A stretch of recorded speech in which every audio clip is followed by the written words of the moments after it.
Olá, meus amigos, meus irmãos, a paz e a graça do nosso Senhor Jesus Cristo esteja com todos.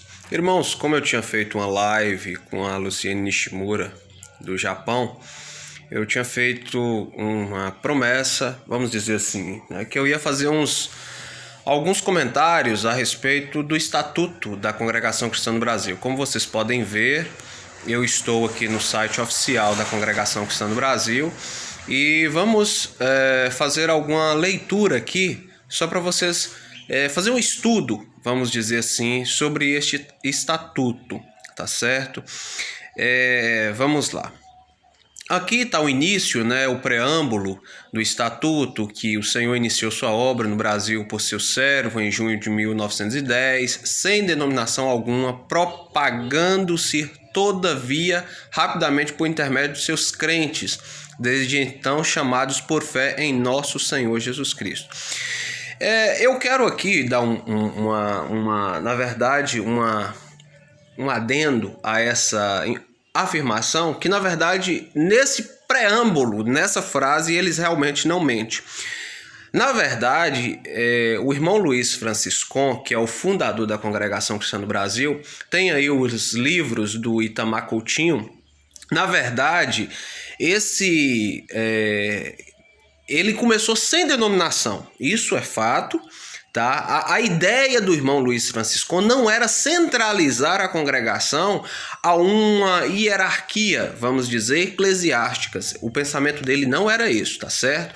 O pensamento dele era que o evangelho, as pessoas se reunissem por intermédio de alcançar, ali uma fé genuína a Cristo, somente ele o cabeça da coisa. Só que com a ideia, de fazer uma centralização, saiu que o irmão Luiz Franciscon, ele saiu muito triste do Brasil, não retornando mais, porque ele viu que não teria mais como mudar essa concepção da ideia dos irmãos. Eu aconselho a vocês seguir o canal do irmão Jean Medeiros, está fazendo um estudo ali da história real da Congregação Cristã no Brasil. Essa história é contada naquele livrinho azul histórico da CCB. Uma história maquiada, na verdade, a história real da Congregação Cristã no Brasil. Ela tem relatos e tem documentos que provam isso aí. Não é coisa criada pelo irmão Itamar Coutinho. Ele, na verdade, foi buscando as fontes, tem ali documento, tem jornais, na verdade, tem fotos. Então, é tudo relacionado ao evangelho verdadeiro, certo? Então, na verdade, o Luiz Franciscon, ele queria fazer mais ou menos o estilo daquilo que o Mário Persona prega, vamos dizer, a reunião dos irmãos. Porque, na verdade, tem irmãos que falam assim, a seita do Mário Persona. Na verdade, eles nem conhecem o que é, porque, na verdade, não tem denominação. Perguntar, qual é a igreja? Não, irmão, a minha igreja é Cristo. Eu reúno ao nome do Senhor. Então, na verdade, a ideia do Luiz Franciscon era essa. Mas, contudo, a congregação ela sofreu várias mudanças. Vamos lá. Denominação, aí aqui no capítulo 1 eles falam, denominação, finalidade, sede, fórum e administração. Aí aqui começa. A Congregação Cristã no Brasil é uma comunidade religiosa fundamentada na doutrina apostólica, que está escrito em Atos dos Apóstolos 2, 42, 4, 33, organizado nos termos do artigo, inciso aqui 4 da Lei 10.406 de 2002, apolítica, sem fins lucrativos, constituída de número ilimitado de membros, sem distinção de sexo, nacionalidade, raça ou cor, tendo por finalidade propagar o evangelho do nosso Senhor Jesus Cristo, o amor a Deus, tendo por cabeça só a Jesus Cristo e por guia o Espírito Santo, como está escrito em São João, capítulo 16, versículo 13, iniciada em junho de 1910, com estatuto regularmente aprovado em 4 de março de 1931. Então, na verdade, a congregação ela não foi fundamentada em 1910, ela foi fundamentada em 1931.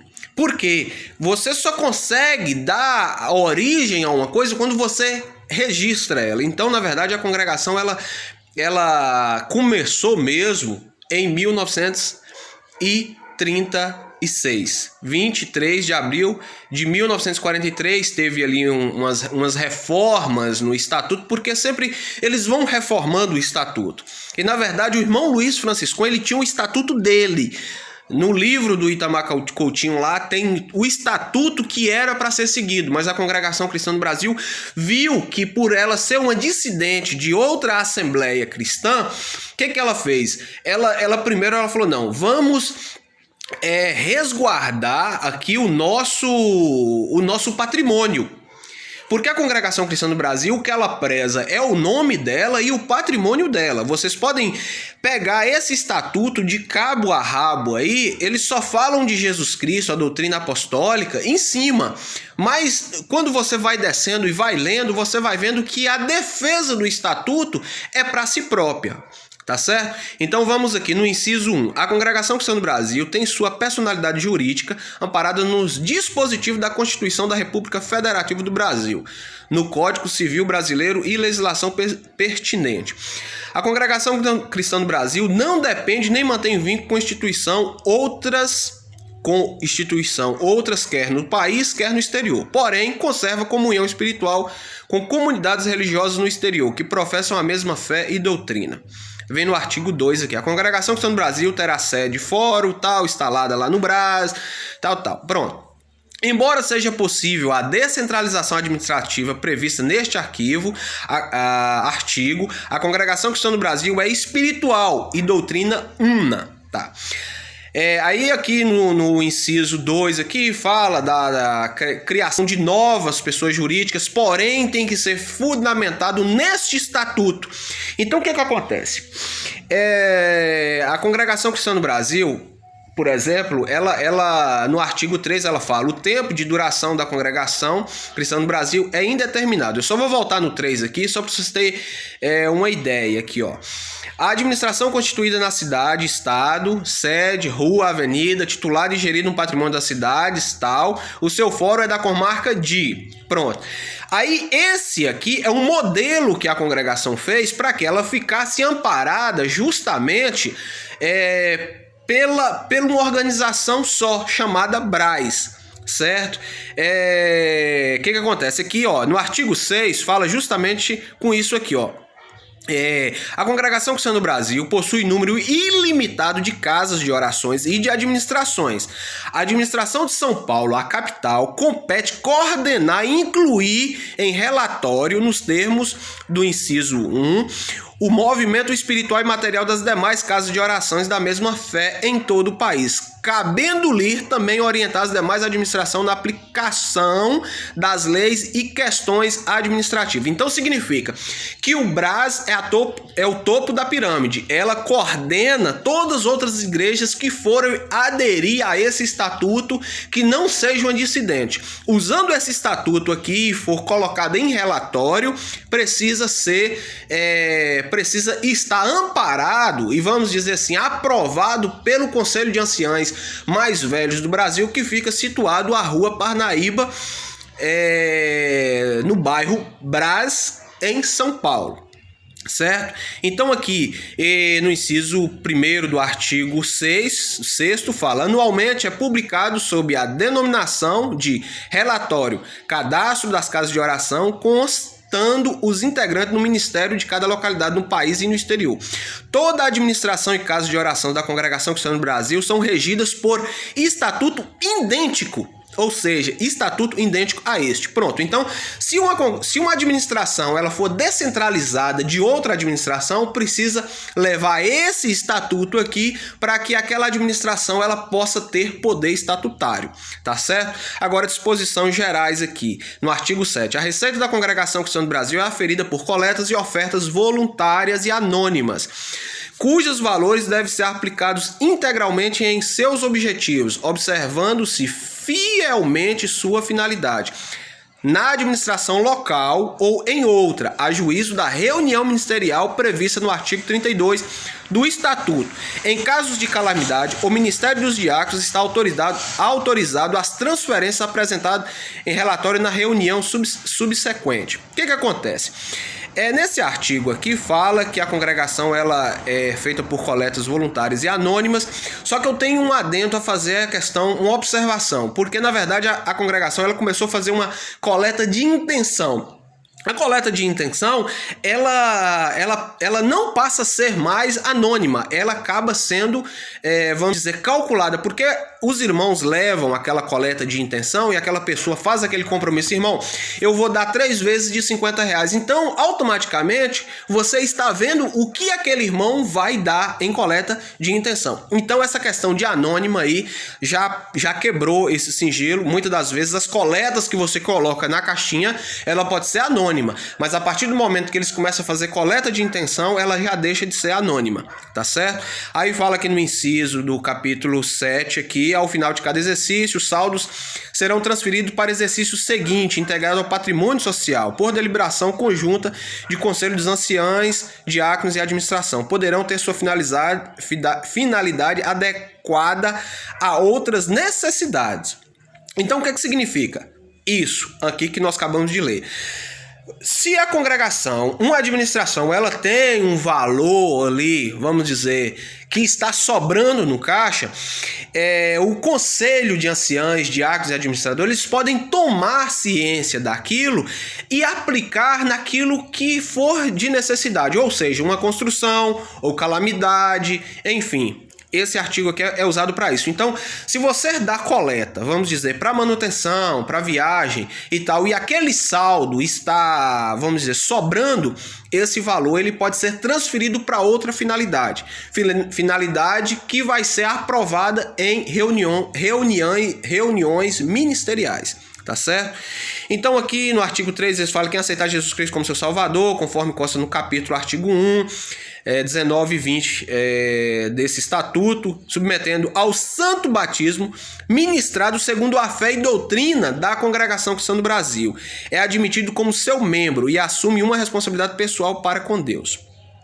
Agora aqui, não faz jus a qualquer remuneração um membro exercente de qualquer cargo ou função ministerial ou não, pelo exercício dessas funções. Nesse artigo aqui do artigo 8 do inciso 1º, na verdade isso aqui está de não conforme. Está inconforme. Por que está inconforme? Porque o Brás, ele tem irmãos que trabalham e recebem. Administrações como Belo Horizonte, São Paulo, Belo Horizonte, Montes Claros, Teoflotone, Minas Novas, Vitória da Conquista, lugares que eu conheço, que são próximos aqui. Pessoas trabalham lá recebendo. Então, isso aqui é simplesmente... isso aqui está... omitindo essa informação quando os irmãos sobem no púlpito falando que ali ninguém ganha nada. Na verdade ganha a parte administrativa dos irmãos que trabalham, gerando ali, arquivando, correndo atrás, eles têm um valor, eles recebem por isso aí, tá certo? Agora que a Congregação Cristã no Brasil poderá arcar com custeios de viagens missionárias, quer no Brasil, quer no exterior, desde que previamente autorizadas por deliberação do Ministério em reunião, não possuindo essa liberalidade de natureza remuneratória. Pronto. Esse inciso 2 aqui do artigo 8, na verdade... O que acontece? Aquela coleta que você dá para o exterior é para arcar com essas viagens desses irmãos aí, tá certo? Para os irmãos ir para a África, ir para onde for, isso tudo com viagem para o exterior, tá certo? Então, aquele dinheirinho que você colabora lá para a coleta do exterior, ele é mais para essa finalidade, tá certo? Agora vamos lá. No artigo 9 aqui, os membros da Congregação Cristã do Brasil, ocupando de quaisquer cargo ou funções ministeriais ou não, só poderão ser demitidos ou afastados do exercício deles por deliberação dos conselhos de anciães. Pronto, o artigo 9 aqui, ele já está contra o artigo 8, que fala que aqui, olha... O artigo 8 aqui do inciso 1 não faz jus a qualquer remuneração um membro excedente de qualquer cargo ou função ministerial ou não pelo exercício dessas funções. Já no artigo 9 aqui quebra justamente essa ideia do artigo 8 no inciso 1, porque aqui fala de demissão. Olha, os membros da Congregação Cristã do Brasil, ocupantes de quaisquer cargo ou funções, ministeriais ou não, só poderão ser demitidos, ou seja, para ter uma demissão tem que ter uma admissão. Então aqui eles alegam que realmente eles pagam algum cargo ali, seja administrativo. Eu creio que mais administrativo, tá? Ou afastados do exercício deles por deliberação do Conselho de Anciães, que está no artigo 22 desse estatuto. Sob a guia de Deus, decidirá soberanamente a respeito nos seguintes casos: a pedido, mudança, a assunção de compromissos contrários aos princípios da Congregação Cristã do Brasil, que impliquem na ausência inevitável das reuniões. Ou seja, irmão do ministério, ele precisa estar em todas as reuniões previstas e convocadas. O que acontece? Toda associação onde aquelas pessoas ele tem mais de 3 faltas consecutivas em uma reunião, ele pode ser separado do ministério. Só que isso na congregação não acontece. E a congregação ela é uma associação. Ela é uma associação, tá certo? Eu vou chegar mais adiante lá. Improbidade ou dissídia e quebra de fidelidade à doutrina ou à disciplina ministerial da Congregação Cristã do Brasil, a juízo do Conselho de Anciães. Ou seja, você vê que a Congregação Cristã do Brasil ela tem uma doutrina dela, não é uma doutrina bíblica. Por quê? Eles, na verdade, deveriam colocar quebra da fidelidade à doutrina apostólica pelos apóstolos, mas na verdade eles não colocam isso, eles colocam a doutrina ou disciplina ministerial da Congregação Cristã do Brasil a juízo do Conselho de Anciães. Não é a juízo da Bíblia, é a juízo da Congregação Cristã do Brasil e a juízo dos anciães, tá certo? No artigo 10, a Congregação Cristã do Brasil não impõe deveres exigíveis juridicamente nem ortoga direitos materiais subjetivos aos seus membros, apenas propaga a fé cristã apostólica, dando cumprimento ao seu objetivo. Pronto. Você vê que o próprio estatuto, ele é um estatuto místico, tá? Agora vamos lá, no artigo 11. É aonde que a Congregação Cristã do Brasil, ela tem aí vamos dizer, um ponto judaico. Vamos lá, artigo 11. A participação e manifestação individual dos membros nos serviços religiosos faz parte do culto e dependem do juízo quem preside, sob a guia de Deus. A administração do serviço sagrado está sujeita à convicção espiritual do ministrante. Então esse artigo 11 aqui, ele endossa as heresias pregadas. O que acontece? Se o irmão ele prega lá a respeito de qualquer ponto que ele acha que aquilo é conveniente, aquilo que ele está lendo, é isso aí, você não vai poder, porque, vamos dizer, do jeito que está no artigo 11 aqui, a convicção espiritual do ministrante. Não é o que está realmente escrito e o significado da parte literária da Bíblia, a interpretação única da Bíblia, não. Se a convicção do ministrante, ele estiver pregando uma palavra, vamos dizer aí, dizer que Marta, ela era uma prostituta e que, vamos dizer, inventar aqui, vamos inventar, falar que Marta, ela ficou mais próxima de Jesus Cristo porque ela era muito pecadora. Marta não, Maria, vamos dizer, Maria, né? Porque Marta, ela ficou cuidando lá das coisas desta vida. Vamos dizer assim, qualquer outro assunto, outro aspecto. E quando fala que a graça de Deus não é Jesus Cristo, a graça é a congregação, pronto, está na convicção daquilo que ele está pregando. Então assim, o estatuto rege em prol das próprias heresias que são pregadas dentro da Congregação Cristã do Brasil, tá certo? Então aqui, ó, parágrafo único. O Conselho de Anciães, em proteção à sã doutrina, poderá retirar a liberdade de manifestação nos cultos de qualquer membro, bem como comunicar às igrejas para cumprimento dessa deliberação.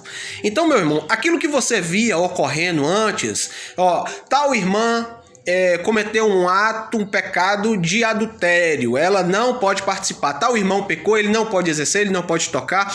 E ele, por estatuto, avisava nas demais congregações daquilo que tinha ocorrido. Mas por conta de tanto processo que a Congregação Cristã no Brasil, ele precisa até reformular esse artigo aqui, tá certo? Onde que fala aí a respeito do parágrafo único aí, ó, do artigo 11. O Conselho de Anciães, em proteção à sã doutrina, poderá retirar a liberdade de manifestação nos cultos de qualquer membro, bem como comunicar às igrejas para cumprimento dessa deliberação. Tá certo? Então, aqueles irmãos que pecaram, que, vamos dizer, transgrediram moralmente ou, vamos dizer, moral ou espiritual, que seja, né? Tá no juízo e é notório, o estatuto pede para avisar que aquele irmão pecou. Mas por conta da justiça hoje, né, que às vezes eles não conseguem provar, acabou que isso aí não tá acontecendo mais. Tá certo? Agora vamos lá. A Congregação Cristã no Brasil não se responsabiliza pelos atos pessoais praticados por qualquer dos seus membros. Artigo 13. Agora aqui que eu quero que vocês prestem muita atenção. Todo patrimônio adquirido em nome da Congregação Cristã no Brasil é fruto de contribuições e de ações voluntárias em benefício dela, que procura unificar-se sempre mais à fé apostólica na sua simplicidade e na sua sinceridade a Deus, conforme o Santo Evangelho, cuja obra está sendo acompanhada pelo Senhor Jesus Cristo com sinais milagrosos prometidos na sua santa palavra de Deus, não podendo, pois, ser dividido com qualquer grupo dissidente. Eu quero chamar você a atenção aqui. Judeus procura sinais, gregos procura ter conhecimento, tá certo? Então aqui a congregação, ela afirma ser uma igreja judaica, tá certo? Ela afirma que ela precisa de sinais, porque Deus está ali acompanhando ela com sinais milagrosos, né? Então o que acontece? Ela afirma nisso aí para falar, olha, Deus está conosco porque Deus está fazendo obras no nosso meio, nós não pode dividir o patrimônio que Deus tem nos concedido com seus sinais milagrosos. Se você não está concordando mais com a doutrina da Congregação Cristã no Brasil, o patrimônio não é seu, foi vocês que construíram, mas está em nosso nome. Vocês constroem uma igreja para vocês e pronto, tá certo? Então, eu queria dar um adendo a isso aqui. Aí tá aqui no artigo 14. Em caso de cisma ou separação, o patrimônio permanecerá com a Congregação Cristã no Brasil, não assistindo qualquer direito ao grupo que dela se separar. Tá certo? Então, meus irmãos, tá aí, o artigo 14 completa o 13, e no artigo 15, não mais havendo irmandade numa localidade ou por conveniência administrativa a critério da reunião prevista no artigo 32 deste estatuto, a pessoa jurídica a seu patrimônio será incorporada à Congregação Cristã no Brasil. Você está entendendo? Que na sua localidade acabou os irmãos, o patrimônio passa a ser da Congregação Cristã no Brasil, eles não vai dar para asilo, eles não vai dar para orfanato, tá certo? Então eu vou fazer um vídeo, vou pausar esse aqui, vou dar continuidade do artigo 15 até o 19, tá bom? Deus abençoe, se gostou compartilha, se gostou dá um like, e Deus abençoe aqueles novos inscritos que se inscreveram no meu canal aí. Deus abençoe, a paz de Deus.